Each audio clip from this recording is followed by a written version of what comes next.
പാകിസ്ഥാനുമായുള്ള സംഘർഷത്തിനിടെ Indian പോർ വിമാനം തകർന്നു വീണു എന്ന വാദം അംഗീകരിക്കുകയാണ് സംയുക്ത സൈനിക മേധാവി അനിൽ ചൌഹാൻ. പോർ വിമാനം തകർന്നു വീണതിനെക്കുറിച്ചല്ല, എന്തുകൊണ്ട് അത് വീണു എന്നതിനെക്കുറിച്ചാണ് സംസാരിക്കേണ്ടത് എന്നും അനിൽ ചൌഹാൻ പറഞ്ഞു.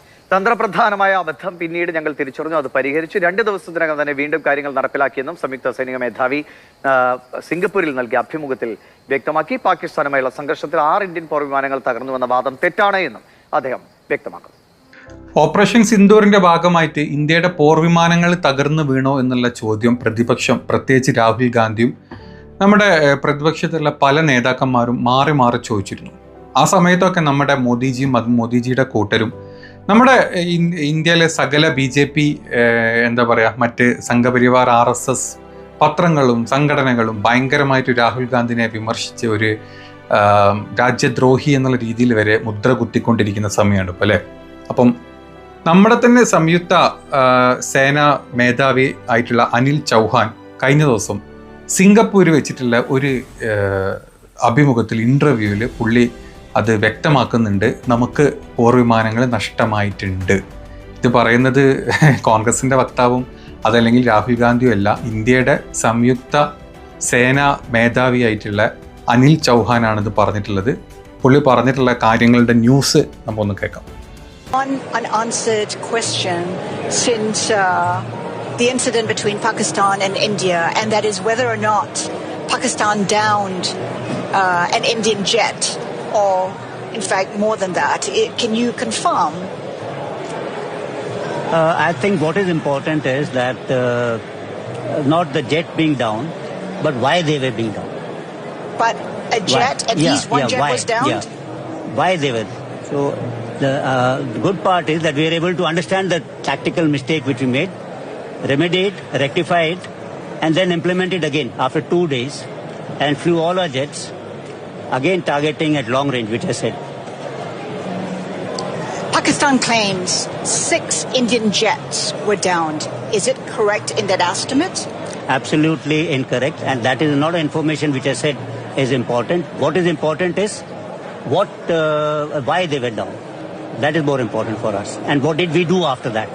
That's more important. അതായത് നമ്മുടെ അനിൽ ചൗഹാൻ പറയുന്ന കാര്യം, അതായത് ഈ അവതാരിക ചോദിക്കുന്നത് എന്താ വെച്ചാൽ, ഈ പാകിസ്ഥാൻ നമ്മുടെ ജെറ്റ്, അതായത് നമ്മുടെ ഈ പോർ വിമാനങ്ങൾ ഷൂട്ട് ഡൗൺ ചെയ്തിട്ടില്ലേ എന്ന് ചോദിക്കുന്ന സമയത്ത് എന്തുകൊണ്ട് അത് വീണു എന്നുള്ളതല്ല, അത് എങ്ങനെ വീണു അല്ലെങ്കിൽ അതിനുള്ളൊരു കാരണം എന്താണ്, അതാണ് നമ്മൾ ചിന്തിക്കേണ്ടത്. അതിലുള്ള സാങ്കേതിക അതല്ലെങ്കിൽ നമ്മുടെ സൈഡിൽ നിന്ന് വന്നിട്ടുള്ള ആ ഒരു പിഴവ് വന്നിട്ടുണ്ട്. അത് നമ്മൾ മനസ്സിലാക്കുകയും ചെയ്തു. അത് കഴിഞ്ഞ് 2 ദിവസം കഴിഞ്ഞപ്പോൾ നമ്മൾ തിരിച്ചടിക്കുകയും ചെയ്തു. ആ തിരിച്ചടിയിൽ നമ്മൾ അവരുടെ പല സ്ഥലങ്ങളും നമ്മൾ ഇല്ലാണ്ടാക്കി. അപ്പം ഈ അവതാരിക വീണ്ടും ചോദിക്കുകയാണ്, 6 പോർ വിമാനങ്ങളാണ് പാകിസ്ഥാൻ തകർത്തതെന്ന് പറയുമ്പോൾ അത് അബ്സല്യൂട്ട്ലി റോങ് ആണ്. 6 എണ്ണം തകർത്തിട്ടില്ല.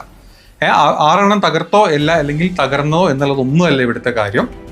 എന്തുകൊണ്ട് തകർത്തു, അതിനുശേഷം ഞങ്ങൾ എന്ത് ചെയ്തു എന്നുള്ളതാണ് അതിലെ ഏറ്റവും പ്രധാനമായിട്ടുള്ള കാര്യം എന്നാണ് നമ്മുടെ അനിൽ ചൗഹാൻ ഈ ഒരു ഇൻ്റർവ്യൂവിൽ, സിംഗപ്പൂർ വെച്ചിട്ട് നടന്നിട്ടുള്ള ഇൻ്റർവ്യൂവിൽ പറഞ്ഞിട്ടുള്ളത്. അപ്പം ഇത് നമ്മൾ കണക്ട് ചെയ്യുന്ന സമയത്ത് കഴിഞ്ഞ ദിവസം വരെ ഇന്ത്യയുടെ പോർ വിമാനങ്ങൾ തകർന്നിട്ടുണ്ടോ എന്നുള്ള ചോദ്യം, അതായത് നമ്മുടെ ഒരു ഇന്ത്യ എന്ന് പറഞ്ഞ ഈ ഒരു ജനാധിപത്യ രാജ്യത്ത് നമ്മളൊരു യുദ്ധത്തിൽ ഏർപ്പെട്ട് കഴിഞ്ഞാൽ നമുക്ക് വരുന്ന നഷ്ടങ്ങൾ എത്ര, നമുക്ക് ലാഭങ്ങൾ എന്തൊക്കെ ഉണ്ട് എന്നുള്ളത് ഈ രാജ്യത്തെ ജനങ്ങളെല്ലാം അറിഞ്ഞിരിക്കണം. അല്ലാണ്ട് BJPയുടെ പാർട്ടി ഫണ്ടിൽ നിന്ന് വാങ്ങിച്ചിട്ടുള്ള വിമാനങ്ങളെ കൊണ്ടല്ല രാജ്യത്തിൽ യുദ്ധം ചെയ്യാൻ പോയത്. അതല്ലെങ്കിൽ നമ്മുടെ മോദിജിയോ അല്ലെങ്കിൽ മോദിജിയുടെ കൂട്ടക്കാരോ സ്വന്തം വീട്ടിലെ തറവാട്ട് വക സ്വത്ത് വിറ്റിട്ടല്ല ഈ പറഞ്ഞ ഒരു യുദ്ധവിമാനങ്ങളും വാങ്ങിച്ചിട്ടുള്ളതും നമ്മുടെ രാജ്യത്ത് ഒരു ഇഷ്യൂ വരുന്ന സമയത്ത് നമ്മൾ പൊരുതിയിട്ടുള്ളതും. അപ്പം അങ്ങനെ ഒരു സംഭവം നടന്നിട്ടുണ്ടെങ്കിൽ ഒരു സംയുക്ത യോഗം വിളിച്ചു ചേർക്കണമായിരുന്നു, ഒരു സർവകക്ഷി യോഗം. അതായത് യുദ്ധം തുടങ്ങുന്നതിന് മുമ്പ് മോദിജി ഒരു സർവകക്ഷി യോഗം വിളിച്ചു ചേർത്തു, നമുക്ക് എല്ലാവർക്കും അറിയാം അല്ലേ. ആ ചേർന്ന സമയത്ത് പോലും മോദിജി അതിൽ പ്രസന്റ് അല്ല. മോദിജി ആ സമയത്ത് ബീഹാറിൽ നമ്മുടെ നിതീഷ്ജിയുടെ ആസനം താങ്ങാൻ പോയ സമയമായിരുന്നു. അപ്പോൾ അതൊക്കെ മാറ്റി നിർത്താം, നമ്മൾ പറയേണ്ട കാര്യമില്ല. പക്ഷേ യുദ്ധം തുടങ്ങുന്നതിന് മുമ്പ് നമ്മൾ വിളിച്ചു നിർത്തി യുദ്ധം നിർത്താൻ പോവാണ്, നമ്മൾ യുദ്ധം നിർത്താനുള്ള ഒരു പ്ലാൻ ഉണ്ട്. ഈ യുദ്ധം നിർത്താനുള്ള കാരണം ഇന്ന കാരണങ്ങൾ കൊണ്ടാണ് നമുക്ക് ഇത്ര നഷ്ടങ്ങൾ വന്ന്, അല്ലെങ്കിൽ നമുക്ക് ഇത്ര ലാഭങ്ങൾ വന്ന്, നമ്മൾ ഇത്രയും കാര്യങ്ങളോ ചെയ്തിട്ടുണ്ട്, നമ്മുടെ ഇത്രയും സോൾജേഴ്സ് മരിച്ചിട്ടുണ്ടെങ്കിൽ ഇത്ര പേര് നമ്മൾ മരിച്ചു, അല്ലെങ്കിൽ നമ്മുടെ ഇത്രയും ആയുധങ്ങൾ നമുക്ക് നഷ്ടപ്പെട്ടു, ഇത്രയും ബ്രഹ്മോസ് മിസൈലുകൾ നമ്മൾ അങ്ങോട്ട് വിട്ടു, ഇത്രയും വിമാനങ്ങൾക്ക് വല്ല ക്ഷതവും പറ്റിയിട്ടുണ്ടെങ്കിൽ ഇങ്ങനെ പറ്റി എന്ന് പറഞ്ഞിട്ട് ഒരു സർവകക്ഷി യോഗം വിളിക്കേണ്ടതിന് പകരം ആ ഒരു കാര്യം വിളിച്ചു വരുത്താണ്ട് നമ്മുടെ കേന്ദ്ര സർക്കാരും നമ്മുടെ ഡിഫൻസ് മിനിസ്ട്രി എല്ലാവരും കൂടെ ആ യുദ്ധം അവസാനിപ്പിക്കുക ചെയ്തത്. അതായത് ഈ ഓപ്പറേഷൻ സിന്ദൂറിൻ്റെ ഫസ്റ്റ് സ്റ്റേജ് അവസാനിപ്പിച്ചു എന്നാണ് പറഞ്ഞത്. ഇത് കഴിഞ്ഞിട്ട് 2 ദിവസം കഴിഞ്ഞ് അല്ലെങ്കിൽ ഒരു 2-3 ഡേയ്സ് കഴിഞ്ഞ് അതൊന്ന് അടങ്ങിയതിനു ശേഷമാണ് രാഹുൽ ചോദിച്ചിട്ടുള്ളത് നമ്മുടെ എത്ര വിമാനങ്ങൾ, അല്ലെങ്കിൽ നമുക്ക് എന്തൊക്കെ നഷ്ടങ്ങൾ ഉണ്ടായിട്ടുണ്ട്. അത് ചോദിച്ച സമയം മുതൽ രാഹുൽ ഗാന്ധിനെ ഒരു രാജ്യദ്രോഹി, പാകിസ്ഥാനിയായിട്ട് അല്ലെങ്കിൽ പാകിസ്ഥാന് വേണ്ടിയിട്ട് എന്താ പറയുക താങ്ങി നടക്കുന്ന ഒരു രാജ്യദ്രോഹി എന്നുള്ള രീതിയിൽ മുദ്ര കുത്തുക ചെയ്തത്. അതായത് നമ്മുടെ BJP സർക്കാർ ഈ ഒരു യുദ്ധം പോലും രാഷ്ട്രീയവൽക്കരിച്ചിട്ട് രാഷ്ട്രീയ സപ്പോർട്ടിന് അല്ലെങ്കിൽ അവരുടെ എന്താ പറയുക കുന്തളിപ്പ് തീർക്കാൻ വേണ്ടിയിട്ട് ഉണ്ടാക്കിയിട്ടുള്ള ഒരു വാർത്തയാക്കി വളച്ചൊടിക്കുക ചെയ്തിട്ടുള്ളത്. അപ്പോൾ അന്ന് മുതലേ പലരും ഇത് യൂസ് ചെയ്തിരുന്നു. അന്ന് നമ്മൾ ഒരിക്കലും നമ്മൾ ചെയ്യാൻ പാടില്ലാത്ത, നമ്മൾ ചോദിക്കാൻ പാടില്ലാത്തതായിട്ടുള്ള കാര്യമാണ്. പ്രത്യേകിച്ച് രാജ്യം ആ ഒരു അങ്ങനത്തെ ഒരു സിറ്റുവേഷനിലൂടെ കടന്നു പോകും. അത് കഴിഞ്ഞ് അത് അടങ്ങി നമ്മൾ സീസ് ഫയർ പറഞ്ഞു, നമ്മളെല്ലാം ക്ലിയർ ചെയ്തതിനു ശേഷമാണ് രാഹുൽ ഗാന്ധി ചോദിച്ചത്. ചോദിച്ച അന്ന് മുതൽ രാഹുൽ ഗാന്ധിക്കെതിരെ കേസും രാജ്യദ്രോഹ കുറ്റം ചുമത്തി നടക്കുന്ന BJP സർക്കാരിൻ്റെ അല്ലെങ്കിൽ നമ്മുടെ ഇന്ത്യൻ മിനിസ്ട്രിയുടെ അല്ലെങ്കിൽ നമ്മുടെ ഇന്ത്യൻ സൈന്യത്തിൻ്റെ സംയുക്ത സൈന്യ മേധാവിയായിട്ടുള്ള അനിൽ ചൗഹാനാണ് ഇന്നലെ സിംഗപ്പൂർ വെച്ചിട്ടുള്ള ഈ ഒരു അഭിമുഖത്തിൽ പച്ചക്ക് പറഞ്ഞത്. തകർന്നിട്ടുണ്ട്, അതെങ്ങനെ തകർന്നു എന്നുള്ളത് നമ്മൾ നോക്കിയാൽ മതി, അല്ലെങ്കിൽ തകർന്നോ ഇല്ല എന്നുള്ളത് നോക്കണ്ട, എങ്ങനെ തകർന്നു. അത് 2 ദിവസം കൊണ്ട് ഞങ്ങളുടെ അതായത് നമ്മുടെ സൈഡിൽ നിന്നുള്ള നമ്മുടെ നയതന്ത്രപരമായിട്ടോ അല്ലെങ്കിൽ നമ്മുടെ യുദ്ധപരമായിട്ടോ നമുക്ക് പറ്റിയ തെറ്റെന്താ നമ്മൾ മനസ്സിലാക്കി 2 ദിവസം കൊണ്ട് നമ്മൾ തിരിച്ചടിക്കുകയും ചെയ്തു എന്നാണ് പുള്ളി പറഞ്ഞിട്ടുള്ളത്.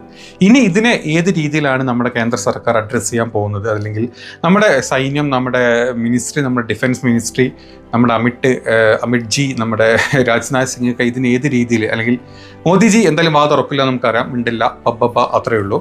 അല്ലാത്ത ആളുകൾ ഇതിനെങ്ങനെ ഡിഫെൻഡ് ചെയ്യും, അല്ലെങ്കിൽ എന്താണ് അവർക്കുള്ള ഉത്തരം എന്ന് നമുക്ക് പ്രതീക്ഷിക്കാം. പക്ഷെ ആരും ഉത്തരങ്ങളൊന്നും പ്രതീക്ഷിക്കേണ്ട, നമ്മുടെ രാജ്യം അങ്ങനെയാണ്.